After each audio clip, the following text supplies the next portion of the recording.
Sí, ya está grabando. Genial. Bien, entonces la sesión de hoy va a ser de neumonía intrahospitalaria y, déjenme un ratito, acá está, de todas las dos pantallas. De neumonía intrahospitalaria y EPOC. Entonces vamos a empezar con neumonía intrahospitalaria, que es relativamente sencillo y corto, no es un tema muy largo, así que vamos con eso. Es de los pocos temas que no voy a poner como un guión específico de enfermedad, ya que son más que nada definiciones y esquemas de tratamiento muy específicos. Así que, nuevamente, preguntas, dudas, interrúmpame cuando mejor lo considere. Entonces, desde el primer caso clínico que vamos a presentar en neumonía intrahospitalaria, tenemos un varón de 72 años con antecedente de hipertensión y diabetes, posoperatorio de reemplazo de cadera, en su séptimo día de hospitalización, presenta fiebre, disnea, tos con esputo purulento, fatiga, anorexia y dolor torácico. Dentro de eso, lo importante, capaz que el postoperatorio no es tan real, pero lo importante es reconocer, sobre todo, de que un paciente hospitalizado que presente fiebre, disnea, tos con esputo, entre otras cosas, tenemos que inmediatamente sospechar eh, de una neumonía intrahospitalaria, ¿no? Y entonces, ya pasando al examen físico, podemos ver que presenta estertores, los ocultamos, hay una disminución del murmullo vesicular, no edema, no incurgitación yugular, y todo lo demás es no contributorio. Y además vemos casi todo muy similar a una neumonía adquirida en la comunidad, ¿no? Una leucocitosis, PCR elevado, hipoxemia, una consolidación en el lóbulo inferior derecho. Es todo lo mismo, solamente lo que cambia es lo que está aquí, que está hospitalizado, ¿no? Pero para nosotros poder definir de que un paciente tiene una neumonía intrahospitalaria, tenemos que definir si es que este proceso inflamatorio infeccioso está vino con eso y empezó a desarrollarse en el hospital, o dentro del hospital está empezando a desarrollar, o a consecuencia de su hospitalización. Y para eso tenemos este, las, las definiciones, ¿no?, de una neumonía intrahospitalaria, que es, hágalo pues más o menos en una esquemita para que se pueda entender, ¿no? Es cualquier paciente hospitalizado por cualquier causa que 48 horas, y acá son dos números claves, que es 48 y 96. Entonces, 48 horas después de haberse hospitalizado, empieza a desarrollar un proceso infeccioso. Y algo importante es definir si es que este proceso infeccioso es precoz o perdón, es de inicio precoz o es de inicio tardío. ¿Por qué nos importa saber si es precoz o es tardío, si empieza a los 2 días o empieza o más allá de los 4 días? Sobre todo por esto, por el agente causal, porque va a ser importante eso para poder guiar nuestra terapia antibiótica. Y algo importante mencionar es de que en la UCI, una neumonía interhospitalaria es la infección más frecuente, es lo que más van a ver, y es la segunda más asociada o asociada a mayor mortalidad, que sí lo han preguntado en algún examen. Pero entonces tenemos un paciente hospitalizado, así, no requiere apoyo ventilatorio. Pero si un paciente se complica y empieza a desarrollar una insuficiencia respiratoria muy severa que requiera una ventilación mecánica, también hay un criterio de neumonía para ese mismo paciente. Y volvemos al número mágico, 48, o 2 días, que después de habérsele instalado la ventilación mecánica, 48 horas después desarrolla este proceso infeccioso. Y fisiopatológicamente esto se debe a eh, cuatro mecanismos principales, ¿no?, que lo mencionan en su teoría, ¿no? De aspiración o de migración bacteriana del tracto gastrointestinal hacia el respiratorio, inmunosupresión, si es que el paciente está con alguna terapia, con corticoides o con otro tipo de terapia, o una mala deglución también puede predisponerlo a una neumonía intrahospitalaria. Pero si es que alguna pregunta viene en relación a cuál es el mecanismo fisiopatológico de una neumonía intrahospitalaria, el principal es aspiración, una neumonía aspirativa, por ejemplo. Aspiración, eso, fíjense. Entonces, para poder diagnosticarlo tenemos ciertos criterios, ¿no?, que son los criterios de Johansson del 72. Esos criterios de por sí son criterios que pueden parecer, o bueno, de por sí necesitan bastantes cosas, que son lo que ven acá. podemos tener una neumonía cierta o una neumonía probable. Los dos criterios principales para ambos es de que tiene, uno, un infiltrado nuevo mayor a las 24 horas de haberse hospitalizado y tiene secreciones traqueales purulentas, que también lo hemos preguntado. Esos dos principales ya es casi un diagnóstico de neumonía intrahospitalaria. Pero ¿qué pasa aquí? Esto es más que nada, eso es clínico y esto es radiológico, ¿no? Pero requiero una confirmación microbiológica de que efectivamente mi paciente tiene algún patógeno que está causando ese proceso inflamatorio, no necesariamente. Y aquí es lo que muchos docentes dicen, ¿no? La clínica manda. En este caso, estos dos ítems principalmente les mandan para iniciar tratamiento. Ningún, eh, ningún cultivo, ningún eh, examen anatomopatológico o histológico tiene que frenar o esperarse que salga positivo para que empiece el tratamiento. Es iniciar tratamiento precoz y empírico, es lo principal. Entonces, la neumonía cierta, los criterios es de que debe presentar una cavitación en una tomografía y se le debe hacer un cultivo del material de punción. O sea, esa cavitación sacan un poquito y lo cultivan.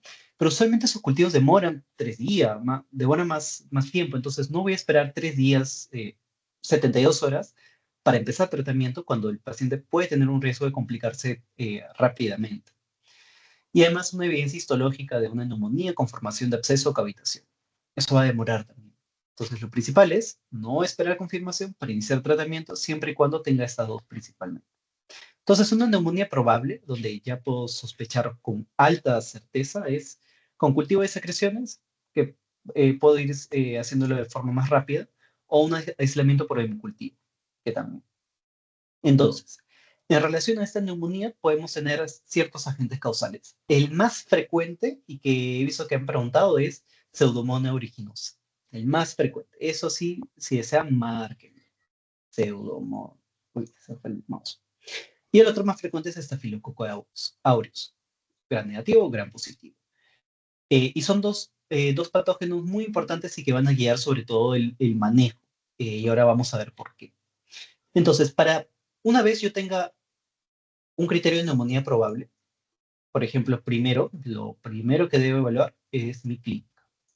Clínicamente debo saber de que mi paciente tiene una neumonía. ¿Cuáles son aspectos clínicos de una neumonía? Una taquipnia, aumento de vibraciones vocales, matidez, murmullo secular disminuido, broncofonía sonora, crepitantes, inspiratorios principalmente. Escuchar un crépitus. en- Usualmente es unilateral y basal. Eh, entonces, ocultan eso, ya sospecho una neumonía. Y en laboratorio tenemos primero un PCR, que es un reactante de fase aguda, que se va a elevar en una neumonía, pero no es muy específico.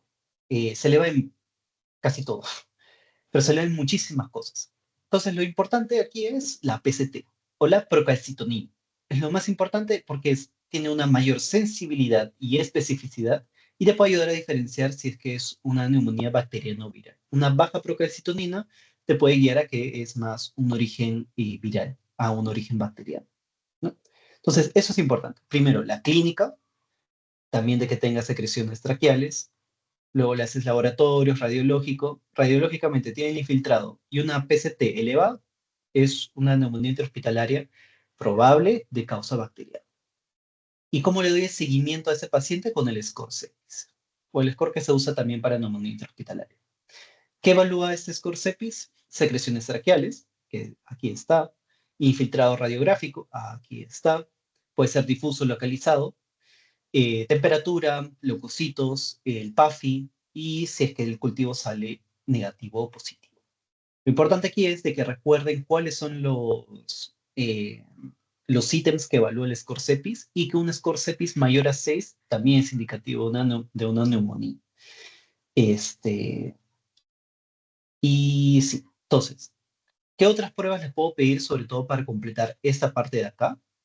Y aquí viene este pequeño algoritmo que más o menos he tratado de, de resumir. Entonces, ¿qué examen o qué qué conducta diagnóstica es la adecuada en cada, en cada paciente. Si tengo un paciente intubado, que probablemente vaya a ventilación mecánica, si es que quiero determinar si es que tiene una neumonía intrahospitalaria, tiene algunas secreciones, eh, escucha algún crepitante, lo primero que tengo que ver es cultivo de aspirado traqueal. El cultivo de estas secreciones lo aspiro y lo cultivo. Es la conducta diagnóstica a realizar. Pero si no está intubado, pero el paciente colabora, eh, está lúcido, orientado, te habla, puede realizar algún examen, esa es una prueba de esputo inducido. Y para esa prueba de esputo inducido, lo que se tiene que evaluar siempre es eso, la calidad de la muestra, ¿no? Inducen a que el paciente tosa, saque el esputo, eso lo evaluamos, y que esa muestra debe tener más del 25% de leucocitos y menos del 10% de células epiteliales. Si tiene al revés, o sea, menos de 25 y más de 10, puede considerar una mala muestra, una muestra contaminada. Sobre todo mala muestra. Entonces no me va a servir para poder hacer un diagnóstico del agente etiológico. Porque esto es más que nada para determinar el aislamiento del germen, porque al fin y al cabo yo necesito saber a quién me estoy enfrentando para poder darle un tratamiento. Entonces, para eso hago esto. Eso es más que nada para agente etiológico o agente causal. Causal. Eh, Porque clínicamente sé que mi paciente va a tener una neumonía. Pero ¿a quién me estoy enfrentando? Si es que está intubado, le cultivo el aspirado traqueal. Si es que colabora, le busco inducir un esputo y busco de que sea una buena muestra. ¿Qué pasa si este esputo inducido o esta prueba, uno es negativo, pero el paciente no está mejorando? El paciente sigue con la clínica de neumonía, está más hipoxémico, no, no muestra ningún signo de mejoría.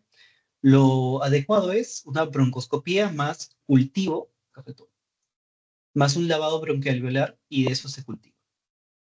O sea, se entra con broncoscopía, se hace un lavado, el, el resultado de ese lavado se toma la muestra, se cultiva y de eso sale este, el cultivo, ¿no? Y si es que el paciente no colabora, idealmente es un espoto no inducido o ya se considera una broncoscopía. Pero lo principal es esto: intubado, aspirado traqueal. Si colabora, esputo inducido; si no mejora, broncoscopía. Eso es como el último paso a seguir, si es que los demás fallan, principalmente. Y recuerden que aquí, con eso les pueden marear un poco y demás, con los números o las horas. Hemos visto, tenemos dos números claves acá: 48 y 96. 48 horas para inicio precoz, más de 96 inicio tardío. Pero evaluación de respuesta clínica, perdón, evaluación del esputo, este esputo va a salir en 72 horas, si es que es positivo o negativo.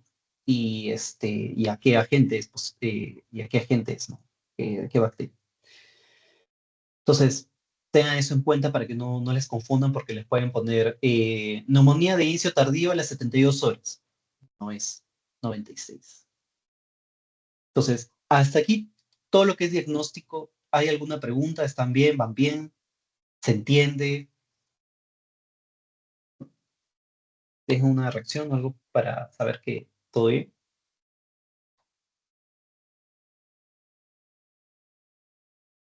Sí, perfecto. Entonces seguimos.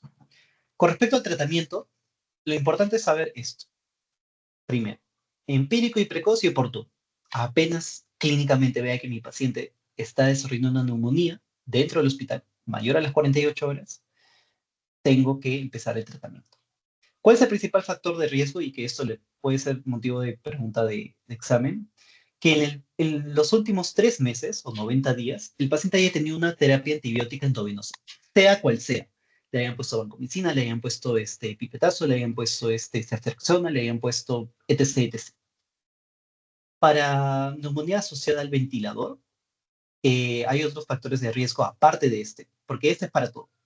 Terapia antibiótica en los últimos 90 días es factor de riesgo para neumonía intrahospitalaria, neumonía asociada al ventilador, para saber si es que tiene riesgo de MRSA o estafilococo aureus resistente a la meticilina, o si tiene riesgo de Pseudomonas aeruginosa. Es el factor de riesgo que está para todo. Y para asociar al ventilador, que puede que le pregunten que haya tenido shock séptico, que haya tenido un síndrome de distrés respiratorio agudo, que para repasar lo consideran como un PAFI menor a... Hay diversos puntos de corte, pero si ese lo pueden poner menor a 300. Algunos saben decir no, menor a 250. El punto de corte usual es 300. Y que es en terapia de diálisis. Cualquiera de esos tres pueden ponerle dentro del mismo caso clínico. ¿Cuál de esos es el factor de riesgo? ¿Cuánto debe durar ese tratamiento? 5 a 7 días. En otros, si es que es tardía, o más de 4 días de haberse iniciado, de haber estado hospitalizado, puede durar hasta 21 días, pero lo ideal es de que dure mientras menos, mejor. 5 a 7 días, nada más. Y algo a considerar aquí importante es de que puedo estar frente a un germen MDR o XDR. Si es MDR, va a tener resistencia a 3 o más grupos antibióticos, sea cual sea la bacteria. No es solo para TB, no solo TB. Y si es XDR, va a tener resistencia a todos, excepto a dos como máximo. Puede ser resistente solo a uno o a dos, o puede ser resistencia a todos. Me explico. Puede ser resistente a todos los antibióticos, excepto a uno, a dos, o no hay ningún antibiótico que sea sensible para esta bacteria, o que responda para esta bacteria. Entonces, como hemos visto, tenemos perdón, tenemos una de inicio precoz y una neumonía de inicio tardío. Acá hemos mencionado que me ayuda, ¿para qué? Para la sospecha del agente causal. Entonces, para recordarlo de forma sencilla o de lo general a lo más específico, inicio precoz son bacterias no tan menos graves, menos gravedad, y inicio tardío son más graves o con más resistencia usualmente. ¿Cuáles son las bacterias menos graves? Aquellas que me generan una neumonía. Streptococcus pneumoniae, Haemophilus influenzae, bacilos gram negativos. Y va a ser básicamente el mismo tratamiento de una neumonía adquirida en la comunidad. Puedo darle una ceftria, una fluoroquinolona respiratoria. Entonces, más o menos inicio precoz, menos grave, y pueden relacionarlo con esquemas de NAC. No tanto como una NAC leve, pero sí este es un escalón más arriba. Lo importante es aquí, de inicio tardío, donde son los más graves. Y son dos bacterias que hemos dicho que son las principales. Pseudomonas aeruginosa y MRSA. Esto es gran positivo y este es gran negativo. Y hay ciertos, por ejemplo, en las cefalosporinas, saben, ¿no? Cada una tiene su, o cada una pertenece a cierta generación, pero hay ciertas, en función de la generación, hay ciertas que tienen cobertura anti-pseudomonas. ¿Cuáles son esas? Ceftazidima y cefepime. Ceftazidima es la que más se usa al menos en las rotaciones que he estado, es la que más se usa. Pero el principal manejo para Pseudomonas aeruginosa, acá es Z, pipetazo. Piperacillin, piperacillin tazobactam, lo principal que se usa con Pseudomonas. Ustedes deben llegar al punto en que Pseudomonas, pipetazo. Igual, MRSA, banco, vancomicina. Línea solita es un poco más complicado de, de encontrar, pero siempre Staphylococcus aureus resistente, banco. Pseudomonas, pipetazo. Es lo que más quiero que piensen. Y otro importante también es el acinetobacter, que se puede manejar con carbapenem, por ejemplo. Pero ahora vamos a ver más adelante eso. Algo importante aquí es de que, eh, si es que, ahora vamos a ver acerca del desescalonamiento, lo vamos a ver después, pero una vez yo inicio tratamiento con cualquiera de estos, con cualquiera de los que están acá, creo que no se ve. Eh, sí, ya no. Debo ver una respuesta entre las 48 a 72 horas. Empiezo tratamiento, a los 2 días debe tener menos taquipnia mi paciente, crépitos ya no se deben escuchar tanto, y sobre todo debo repetir cultivos. Sospecho clínicamente, inicio tratamiento, saco cultivo, espero un poco de respuesta, 48 a 72 horas, y repito el cultivo a los 3 días. Y también evalúo la procalcitonina. Si es que está bajando, buena respuesta. Y eso también puede que les pregunten, porque no lo han preguntado antes. A veces hay que ver en qué cosas no han preguntado para evaluar que sí pueden preguntar. Es esto. ¿Qué factores de riesgo son esenciales para determinar si es que un paciente puede tener fracaso clínico? Mayor edad, si es que ha tenido una ventilación mecánica previa con alta duración, no hay un punto de corte específico, enfermedad neurológica y que no mejora la oxigenación al tercer día de tratamiento, o sea, a las 72 horas. Ese es su otro número mágico. Son tres números, 48, 96, 72. No se olviden de eso. Y finalmente, para el tratamiento, aquí lo he full resumido los cuadros que les han puesto en sus teorías. Entonces, dentro del arsenal que tenemos para enfrentarnos a estas bacterias, tenemos piperacillin, tazobactam, cefalosporinas, cefepime, ceftazidime, carbapenems, imi, meropenem, fluoroquinolonas, ciprolevo, aminoglucósidos, amicacina, gentamicina y finalmente vancomicina y linezolida. ¿Qué les he dicho antes? Piensen acá, pseudomona, y piensen acá, Mars o MERS, como quieran llamarlo. Entonces, la sospecha de MERSA, ya les he dicho, terapia antibiótica en los últimos 90 días, endovenosa. También debe haber otro factor de riesgo es que tenga CVC, un catéter venoso central, un mal estado de dientes, una dentadura con muy mala higiene, se le estén cayendo, entre otras cosas, que que haya sido cateterizado o que tenga una úlcera alérgica. Son factores de riesgo para sospechar de este de aquí. Entonces, si es que hay un score que les han puesto, pero no asumo que no se lo tienen que aprender porque es larguísimo, pero les pondrán el dato o algo por el estilo, que es el score Apache, que es para ver el riesgo de mortalidad. Esto de aquí. Entonces, si tengo un score Apache bajo y no sospecho de MERSA, lo que tengo que cubrir es, por ejemplo, puedo intentar cubrir pseudomonas, pero sobre todo gram negativos, ¿no? Y puedo utilizar un antibiótico, monoterapia que se recomienda en estos casos, está indicada, entre 1 y 4. ¿Cuáles son estos? 1 y 4. Entre esos 4. Si es que igual tengo un Apache bajo, pero sospecho de que puede tener Staphylococcus aureus resistente a la meticilina, MERSA, sospecho bastante, tengo que elegir un antibiótico igual, del 1 al 4, de entre estas opciones, más el 6. Más 6. O sea, acá uso 2 antibióticos. Acá uso 1.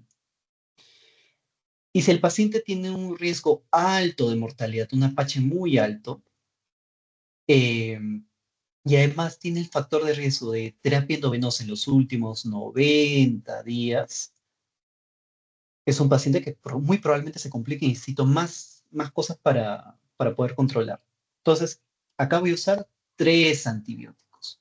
Uno entre el 1 y el 3, en los que están aquí, puede ser pipetazo, un carbapenem, perdón, una cefalosporina que cubra, que tenga actividad antiseudomónica, o un carbapenem, más una fluoroquinolona o una aminoglucósido. ¿Por qué utilizo uno de estos más uno de estos? Porque no debo usar dos beta-lactámicos juntos. Es la indicación. No debo utilizar dos beta-lactámicos juntos. Por eso trato de combinar. Puede ser pipetazo levo, vancomicina. Esos tres. Puede ser ceftazidime, amica, banco. Aunque con cuidado ahí con el daño renal que pueda haber. Pero idealmente aquí es utilizar 3, porque puede ser este, un patógeno con alta resistencia. Entonces, para que se entienda, bajo riesgo, no sospecho de MRSA, un antibiótico, cualquiera de estos cuatro. Bajo riesgo de mortalidad, pero alto porcentaje de MRSA, cualquiera más banco. Alto riesgo de mortalidad, más el factor de riesgo de terapia antibiótica endovenosa, 3 antibióticos entre estas opciones. No utilizo 2 betalactámicos juntos. Todo esto del 1 al 4 del 1 al 3 son betalactámicos. Así que tengan en cuenta eso. ¿Hasta aquí alguna pregunta? Disculpa, ¿puedes volver a repetir la anterior diapositiva? Por favor, me perdí un poco respecto al Apache y eso. Por favor. ¿Esta de aquí o te refieres a esta de acá? Esa. Ya, perfecto. No te preocupes. Vamos a borrar todo. Bien. Entonces, dentro del manejo, como hemos visto, tenemos 2 categorías. Las neumonías intrahospitalarias de inicio precoz y inicio tardío. Hemos dicho de que, no como regla general, pero para efecto eh, de acordarnos un poco de forma más fácil, las de inicio precoz pueden estar relacionadas a las de neumonía adquirida en la comunidad, los agentes causales, y son menos graves. Y las de inicio tardío suelen ser más graves, Pseudomonas, MERS o a Staphylococcus aureus resistente a la meticilina. Dentro de las opciones de manejo, tengo todos estos antibióticos, todos esos acá. Entonces, son 3 categorías que debo pensar para guiar mi tratamiento. Eh, en basado al riesgo de mortalidad está dado por la escala Apache, que es un cuadrote enorme, así que sos- no, no, no pensaría que le dieran todo el dato de, de cada uno de los ítems de Apache, pero lo importante es saber de que esta es la escala para evaluar riesgo de mortalidad y que le pueden decir tiene un alto Apache o bajo Apache. Claro. Entonces, si es que tiene un bajo riesgo de mortalidad dado por esta escala y tengo una baja probabilidad de que tenga MRSA, MRSA es lo que nos guía, el tratamiento de elección es un antibiótico, monoterapia, entre 1 y 4. Entre 1 y 4. Puede ser pipetazo, puede ser una cefalosporina que cubra eh, que tenga actividad antiseudomónica, puede ser un carbapenem y puede ser una fluoroquinolona respiratoria. Perdón, puede ser una fluoroquinolona, sí, pero bueno, levomoxi, un antibiótico, monoterapia, bajo riesgo, baja chance de MRSA. ¿Cuándo sospecho de que tiene una alta probabilidad de MRSA? Con, con estos de aquí, de que tenga un CBC, de que tenga una mala dentadura, que haya sido cateterizado o de que tenga una úlcera adénica. Si no tiene mucho riesgo de mortalidad, pero sospecho de que puede tener estafilococo, tengo que utilizar 2 antibióticos. ¿Qué antibióticos debo usar? Un antibiótico entre estos 4, entre los mismos que hemos mencionado, y el 6. ¿Cuál es el 6? Vancomicina o linezolid. Vancomicina siempre piensa en MRSA. Y si es que el paciente tiene un alto riesgo de mortalidad, dado por la escala Apache, y tiene el factor de riesgo de que haya tenido una terapia antibiótica endovenosa en los últimos 90 días, mi cobertura antibiótica debe ser mayor, sobre todo por el riesgo de mortalidad y 2, por el riesgo de resistencia. Entonces aquí debo usar 3 antibióticos. Un betalactámico y un no betalactámico.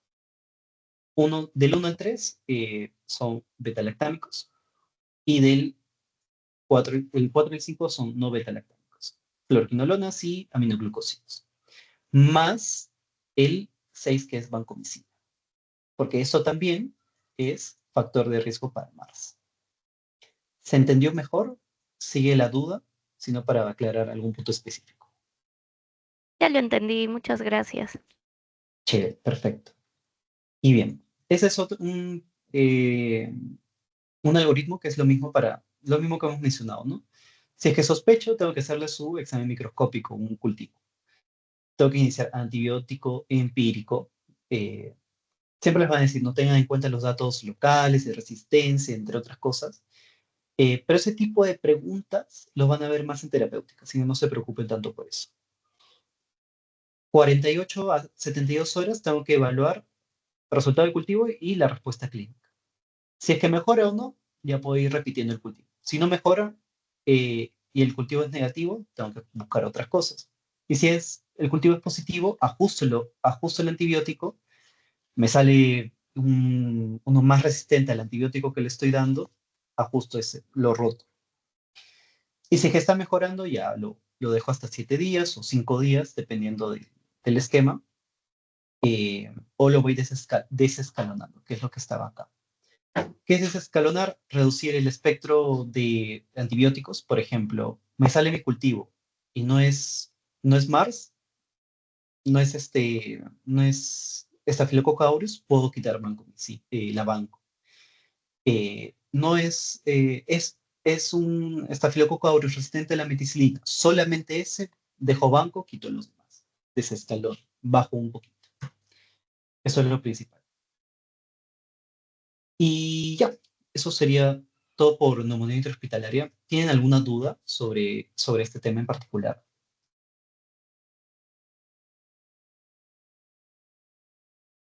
¿Sí? ¿No? ¿Todo bien?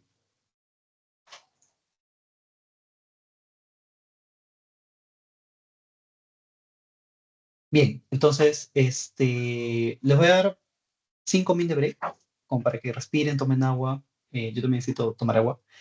Así que nos vemos 6:15.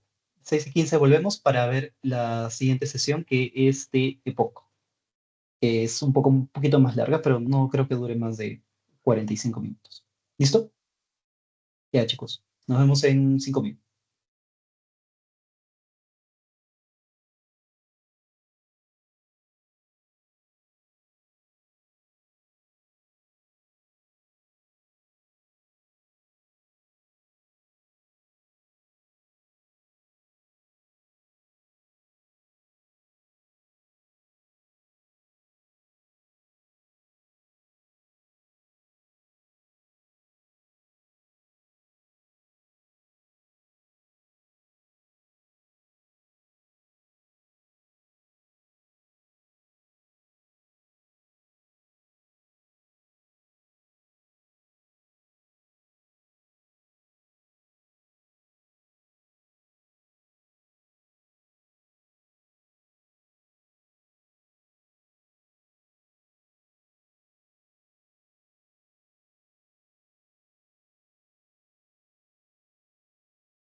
¿Qué tal, chicos? Ya, volvemos.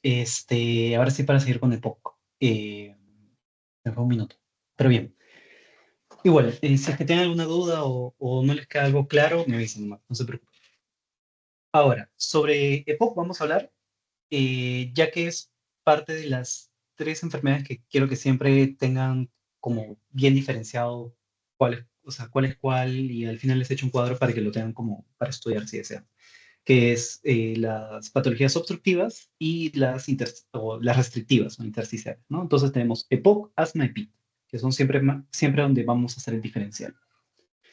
Entonces, el caso clínico, por ahora lo voy a pasar, pero lo importante que quiero que vean del caso clínico es de que pueden presentarnos con un paciente con antecedentes de que sea un fumador crónico de 20 cigarrillos diarios, fumador pesado, síntomas empeoran, aumento de infecciones respiratorias en los últimos años, músculos accesorios, sibilancias bilaterales, espirometría, el BEF1 sobre el CBF 0.55, sin mejoras con broncodilatación, hiperinflación pulmonar. Cosas importantes, ahora lo vamos a ver. Entonces, como todas las patologías principales, al menos en cada capítulo, siempre un guión de enfermedad, quién es más frecuente, por qué se da, cómo ayudo, cuándo se da, qué encontraría, a qué se parece. Entonces, como saben, la enfermedad pulmonar obstructiva crónica es una enfermedad que tiene cuatro características importantes, que tiene una limitación del aire respiratorio persistente. Como habíamos visto en asma, esta limitación era reversible, ¿no? Con broncolatación subía y todo bien. Pero ese caso en el EPOC es una limitación persistente del flujo expiratorio. Y es heterogénea, es a diferente nivel. Y como vamos a ver ahora, tiene dos entidades clínicas o formas clínicas que son importantes diferenciar. Desde un punto de vista académico, porque en un paciente POC puede tener tanto una bronquitis crónica como un efisema a la vez. Eh, pero siempre académicamente usamos la diferenciación, ¿no? Soplador rosado, soplador azul, como para poder diferenciarlos. Pero en gran parte los síntomas o la clínica es concomitante, ¿no? Una bronquitis y un efisema. La espirometría es clave para el diagnóstico. No se puede hacer un diagnóstico de POC sin espirometría. Todo es con espirometría. Y que también los síntomas son persistentes. No va a haber una variabilidad muy grande en ellos. Y bueno, lo importante aquí es, el principal factor de riesgo a nivel mundial es el tabaquismo. Lo principal que va a llevar a que un paciente tenga EPOC. Pero en Perú es la biomasa, ¿no? Contaminación. Otros factores de riesgo son la prematuridad. Es ligeramente mayor en mujeres que en hombres, pero no es muy importante esa diferencia. El déficit de alfa-1 antitripsina también es un factor importante para desarrollar EPOC y de que tenga asma concomitante. Hay un síndrome de overlap entre asma y EPOC que ya en las últimas guías ya no se usa tanto, sino como simplemente de que no es que una se sobreponga sobre la otra, sino de que son concomitantes. Pero no es importante seguir más de especialidad, no se preocupe.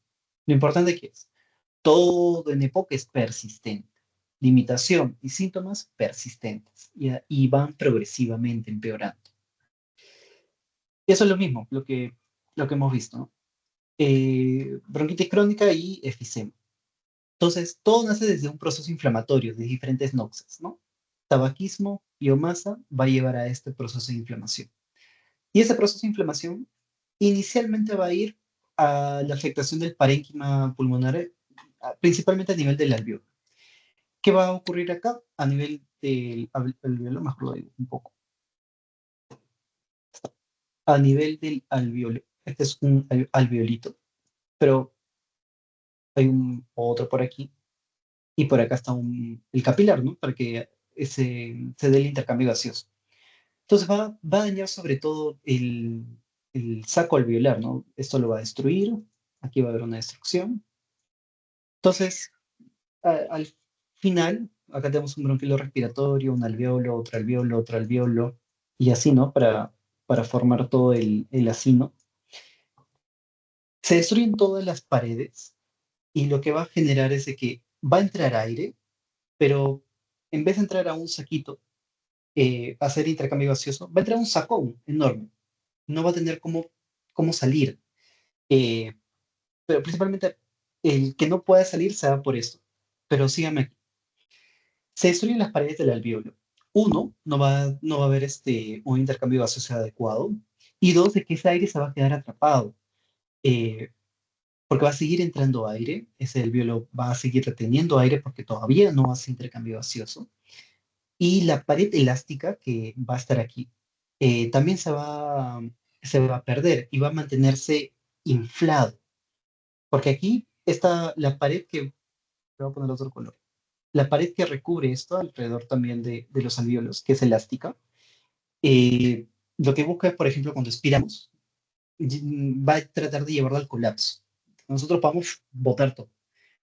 Pero al dañarse esta por esta inflamación crónica y como hemos visto también de remodelado respiratorio o de la vía aérea, va a reducir la elasticidad y el soporte que va a tener este saquito alveolar, ¿no? Y va a hacerlo también parte de un saco más grande, que va a generar de que el alveolo siempre esté hiperinflado. El alveolo entra aire y va a seguir entrando aire, se va a hacer más grande, más grande, más grande y no va a tener un intercambio gaseoso adecuado. Esto genera de que se quede atrapado en el pulmón, haya menos espacio e hiperinflación. Todo esto es un proceso de efisema pulmonar. Soplador rosado, si no me equivoco. ¿Qué va a generar aquí? Como hemos visto, como les he mencionado, el patrón de afectación es a nivel del saco alveolar. Y va a generar los dos generan insuficiencia respiratoria por alteración del BQ, ventilación perfusión. Pero aquí también hay un factor importante. Aquí va a aumentar el espacio muerto por esa hiperinflación. Usualmente en efisema lo que predomina es la hipercapnia, va a haber mayor retención de CO2, sobre todo en relación a déficit del alfa-1 antitripsina. ¿Qué pasa aquí? Cuando hay un proceso inflamatorio, se entran neutrófilos, CD8, macrófagos, y liberan algo que se llama proteasas. Y la alfa-1 antitripsina, digamos, es una antiproteasa. Para ponerlo ejemplificándolo de forma sencilla, ¿no? Esas proteasas generan también destrucción, inflamación, respuesta aberrante, feo. Pero eso trata de como que de contrarrestar, ¿no? Decirle, sistema inmune, cálmate, tranquilo, no me destruyas todo mientras tratas de combatir todas estas noxas, ¿no? Tabaquismo, biomasa. Entonces, al no haber déficit de alfa-1 antitripsina, lo que va a generar es de que la elastasa, que es una de esas enzimas que van a seguir afectando aquí, va a seguir y seguir afectando y no va a haber un contrapeso. Entonces, por eso también se genera el EPOC, ¿no? Por déficit de alfa-1 antitripsina. Y bueno, la definición de efisema pulmonar es una dilatación de los ductos y saco alveolares por destrucción de la pared alveolar y los capilares. Esto es lo que se afecta, para que lo sepan. Pero una vez afecta el alveolo, también se va a ir afectando el árbol bronquial. Pero ¿qué va a pasar acá? Va a haber una hiperplasia glandular, va a haber una mayor producción de moco, que es lo que vemos acá. Pero ¿qué va a pasar aquí también? Como hay mayor inflamación, aumentan células inflamatorias, pero a la vez las células epiteliales bajan o se ven, esas ciliadas también se van a afectar. Todo eso va a empezar a desaparecer y el moco se va a empezar a acumular dentro de la vía aérea. Pero como también está afectándose el epitelio, o sea, el epitelio también tiene que regenerarse, pero se regenera mal, va a haber una ligera fibrosis, pero no es una fibrosis marcada como el EPIT, sino es un remodelado bronquial para tratar de adaptarse a esa producción de moco. Aquí no es una fibrosis por la NOx en específico, pero sino también para tratar de adaptarse a toda la producción de moco en la vía aérea. Y la bronquitis crónica, eh, eh, hay un nombre para esto. Pero bueno, clínicamente se define como una tos productiva con esputo más de 3 meses por año. O sea, de enero a abril debe tener tos con esputo en 2 años seguidos. O sea, por poner un ejemplo, ¿no? pero es en el total de días, ¿no? Más de 3 meses por año por más de 2 años.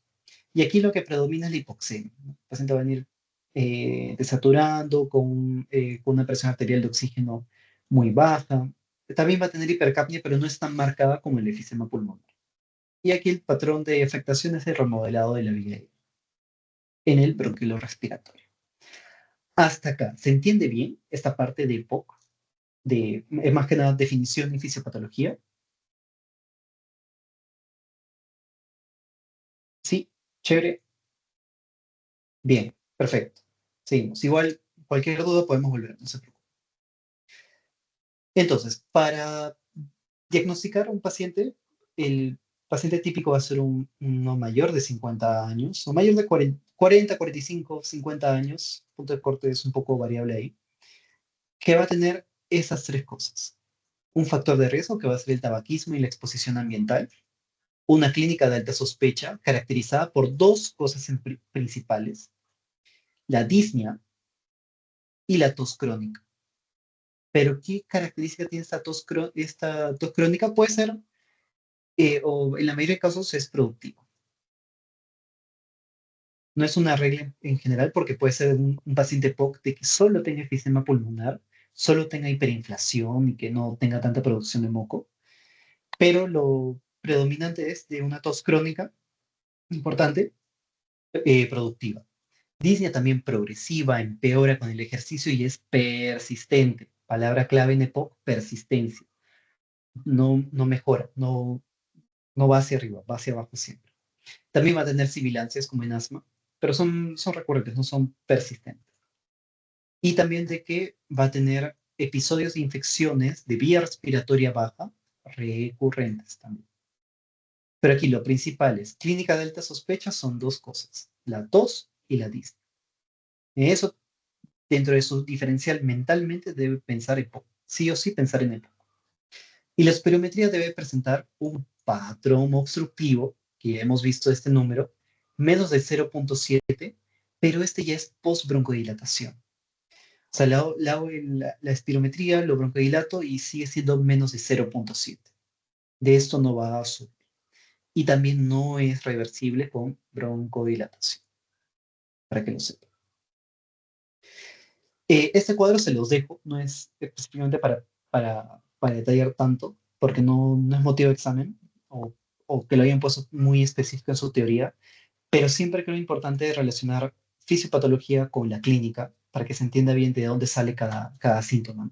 Como dos ejemplos voy a poner. Como hay una menor elasticidad para expulsar el aire en expiración, debido a la afectación del alveolo, afecta la pared alveolar, los capilares, la expiración total va a tomar más tiempo y por ende en el paciente vamos a ver una expiración prolongada. Otro signo importante es el tórax en tonel.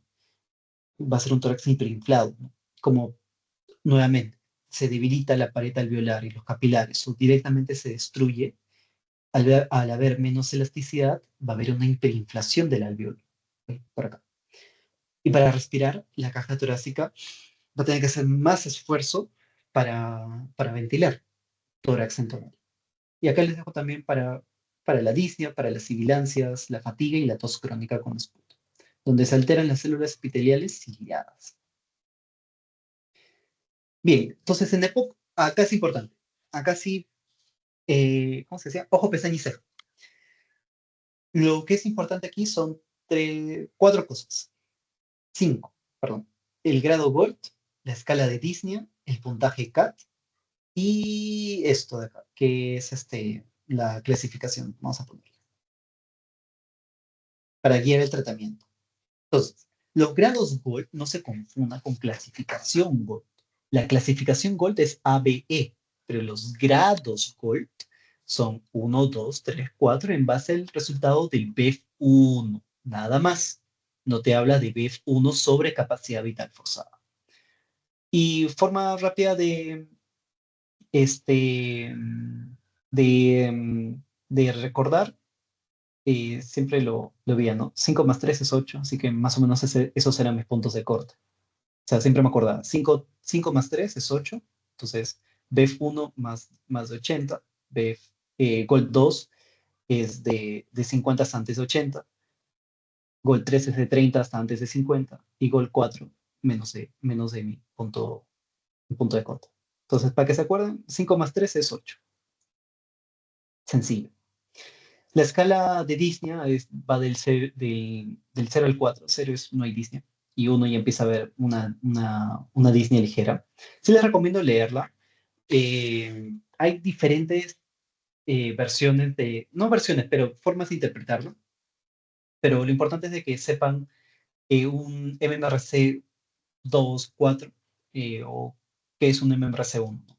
Y el puntaje CAT, que es también para evaluar síntomas y demás, les ayuda sobre todo a clasificar el EPOC. Otras consideraciones, si es que el paciente ha sido fumador, eosinófilos y si tiene déficit de alfa-1 antitrípsino. Con eso ya casi que se hace un diagnóstico. Este de aquí, nada más. Entonces, como ven, aquí hay un colorcito y aquí hay otro colorcito. Y aquí también el mismo colorcito, como para que se ubiquen. He tratado de ser lo más gráfico posible. Entonces, la clasificación va A, B, E. Y para ir del A o el B hacia el E, debe haber al menos una hospitalización. Si el paciente ha sido hospitalizado en el último año, E. Simplemente E, no importa lo demás. E. Y, eh, y si es que ha tenido una exacerbación moderada, se mantiene aquí. Pero si ya son dos o más, E. Uy, creo que lo borré, pero no importa. Dos. Dos exacerbaciones moderadas o una hospitalización, E. Si es solamente una exacerbación en el último año, A o B. Y de ahí ya veo, ¿no? Si es un CAT menor a 10 o un CAT mayor o igual a 10, para que lo tengan en cuenta. Esta parte es la más sencilla, la parte difícil es acá. Sorry si es mucho texto, lo voy a poner para animación, pero se me pasó. Pero lo importante es, nuevamente el cuadrito de acá. A, B, E. La forma más sencilla es repetir. Acá la guía Col te dice un broncodilatador, pero hay demasiados broncodilatadores. Puedo utilizar salbutamol, un SAMA o un SABA. No lo recomiendo. Lo puedo recomendar en una exacerbación, pero no como medicación de control. Entonces, ¿qué uso? ¿LABA o LAMA? Cualquiera de los dos. Acá tengo que utilizar LABA más LAMA. Y en el E también. LAMA más LABA. Y si mis eosinófilos, que es el factor clave aquí, son más de 300, le agrego glucocorticoide inhalado. Nada más. Si es que solo si los eosinófilos son mayores de 300, utilizo glucocorticoide. Pero, ¿qué criterios debo pensar para utilizar a este muchachón de acá, a los glucocorticoides inhalados? Hay ciertos criterios, y acá los he puesto. Son criterios mayores, relativos y contraindicados. Tiene otro nombre, pero para que se recuerde. Mayor de que si se da, directo, glucocorticoide inhalado. Si es relativo, debo tener casi todos para empezar a dar. O pensarlo un poco. Y si es rojito, no le tengo que dar. Entonces, ¿cuándo le doy corticoide inhalado? Si tienes criterios E. ¿Cuáles son esos criterios E? Esos de aquí. Criterios E. Recordamos. A, B, E. A, lava o LAM. Cualquiera de los dos. Pero uno. B, los dos. Lava más LAM. Y E, lo mismo. Pero si mis eosinófilos son mayores de 300, que le vaya su glucocorticoide inhalado. Otro criterio para darle corticoide inhalado es si es que se presenta concomitante con asma. Se le dice, el paciente, eh, no, clínica de POC, ¿no? Espirometría menor a 0.7, que no mejora postbroncolilatación, antecedentes de asma. ¿Usas glucocorticoide inhalado? Sí, obvio. Criterios relativos, criterios B, esos de aquí, un CAT mayor a 10, un MRT mayor a 2, hasta una exacerbación moderada, y eosinófilos mayores de 100. ¿Por qué pongo esto? Mayores de 100 para que traten de ubicarse. Si es que acá es mayor de 300, acá es solo de 100 a 299. Nada más. Sencillo. 300, 100, 200. Si es menor de 100, no le doy.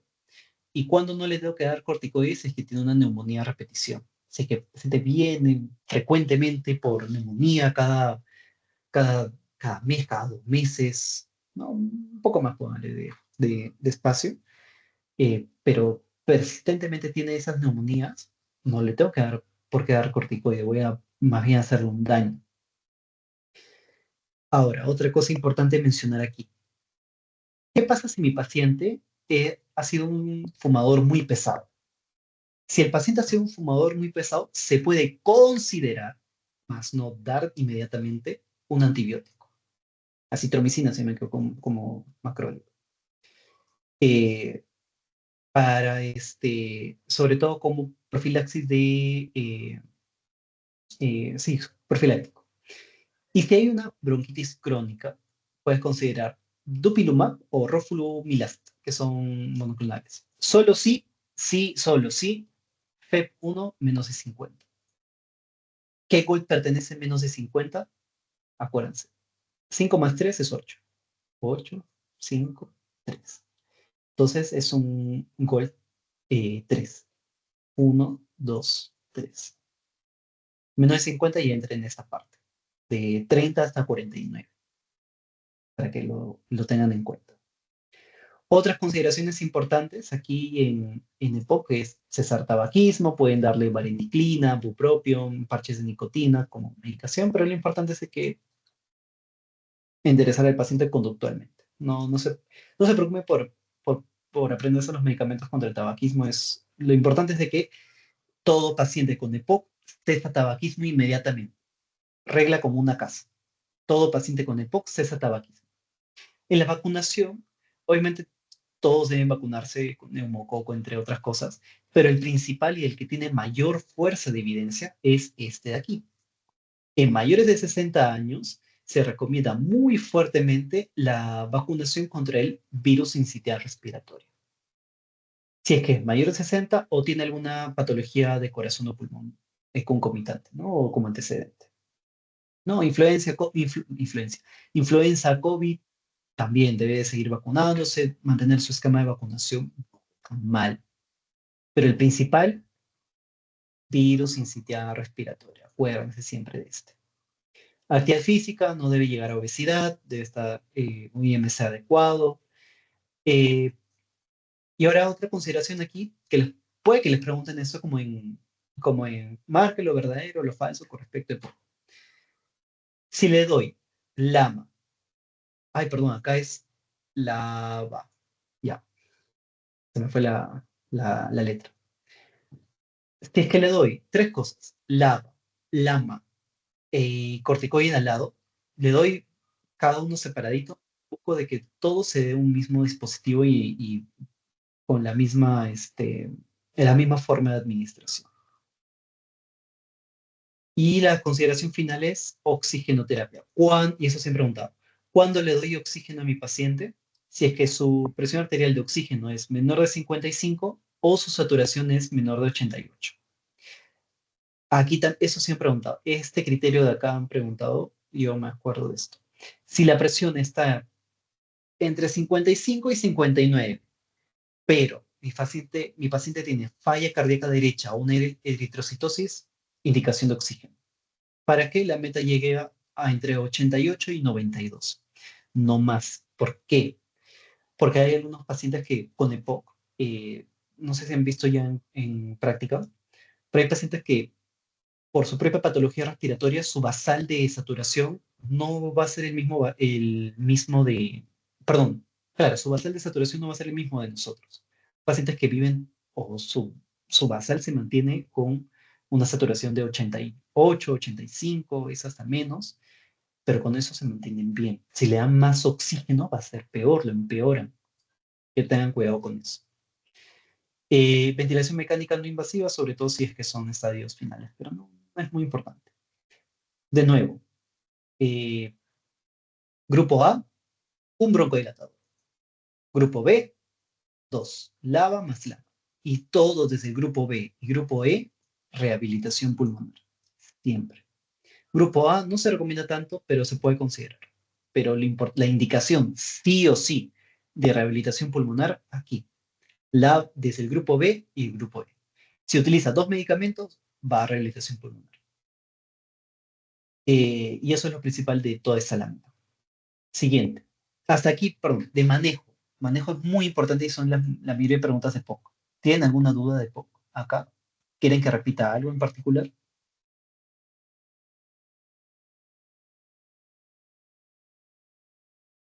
¿Todo bien? ¿Todo en orden?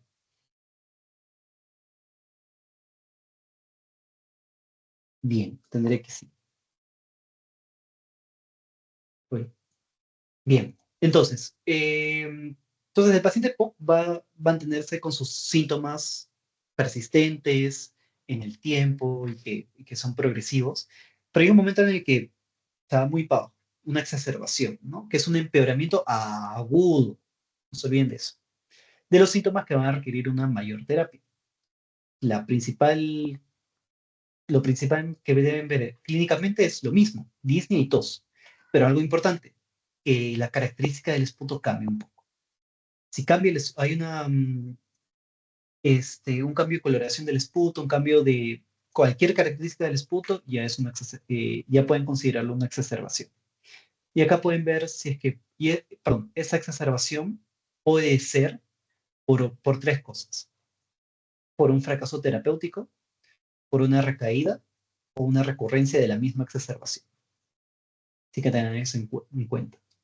Factores de riesgo, edad, tos, comorbilidad, hospitalización y antibiótico-terapia previa o que estén en terapia antibiótica también.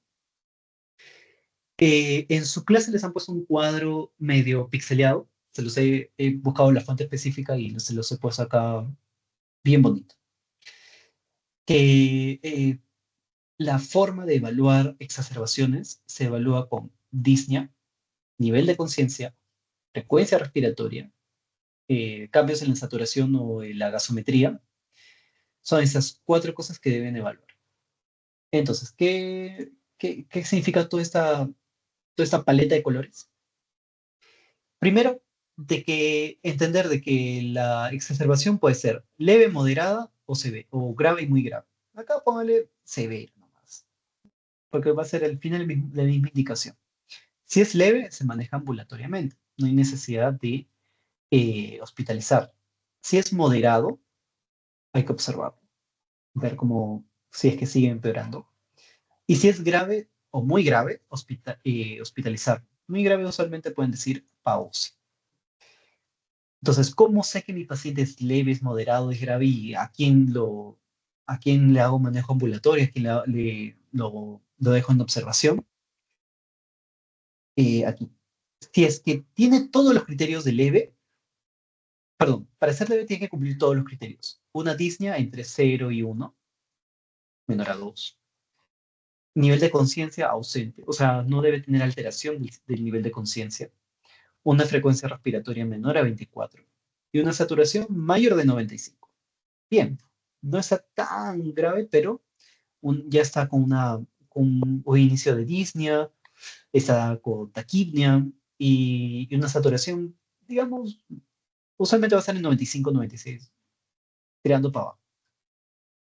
Si es que tiene una frecuencia respiratoria entre 24 y 30 o una saturación entre 90 y 94, ya es moderado. No debe cumplir los dos. Acá les he puesto. Moderado debe tener al menos un color amarillo. Y grave, muy grave, debe tener al menos un rojo o un morado. Nada más, para que se acuerden. Moderado, grave, muy grave, cada uno de estos criterios debe tener al menos uno para ser considerado como tal. Entonces, ¿cómo manejo esta exacerbación? Si es que tiene esto de aquí, característica del esputo, cambia de coloración, aumenta el PCR y veo un infiltrado, lo que si camina como gato, se mueve como gato, maulla como gato, va a ser sugerente de una neumonía. Para neumonía, un antibiótico, según lo que ya han aprendido en neumonía. Si no presenta signos de infección y es leve, broncodilatación. Nada más. y revalúas en 72 horas. Si es moderado y empiezas con corticoide vía oral, pero con el tiempo de tratamiento menos de 5 días. Eso es lo que deben considerar siempre. Corticoide vía oral en moderado. Y si es leve, broncodilatación. Lo evalúo. Si responde a mi tratamiento, a estos dos, continúo. Sigo manteniendo ese tratamiento. Menos en corticoide, que no debe superar los 5 días. Y si no responde, lo que dice esta aquí es de referencia o de llevarlo a un centro hospitalario de mayor complejidad. Nada más.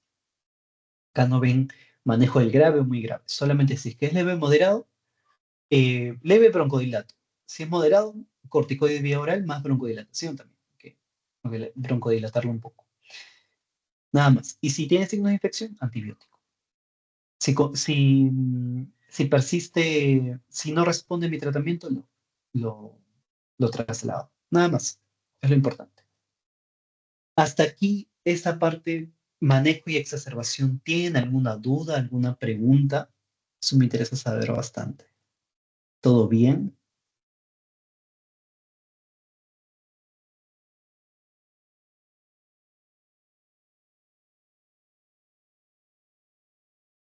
Sí, entenderé que sí. Bien.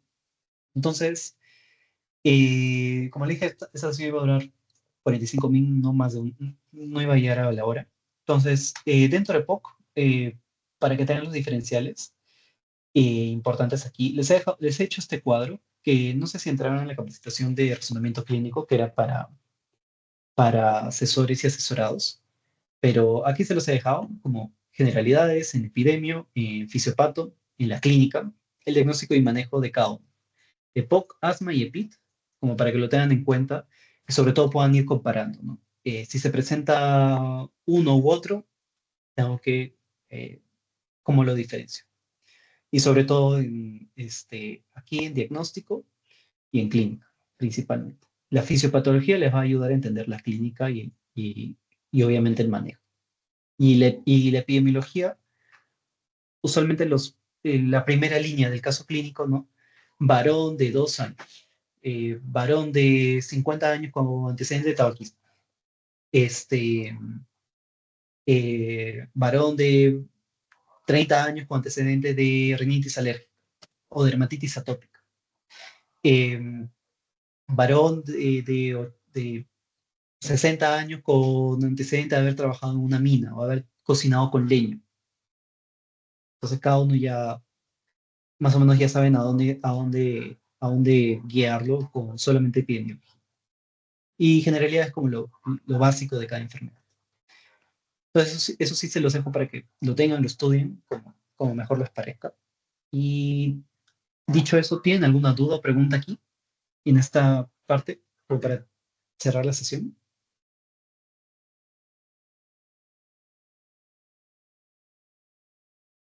¿O todo bien? Sí, todo bien, todo entendido, todo perfecto. Bien, entonces les voy a enviar el link del post-test ahora. Y si tienen alguna duda del post-test o algo por el estilo, nos pueden avisar a Josué, a Yossi, a Martín o a mí. O cualquiera más que dispuestos a ayudarnos. Así que nada, tengan en cuenta que quedan 27 días para su examen.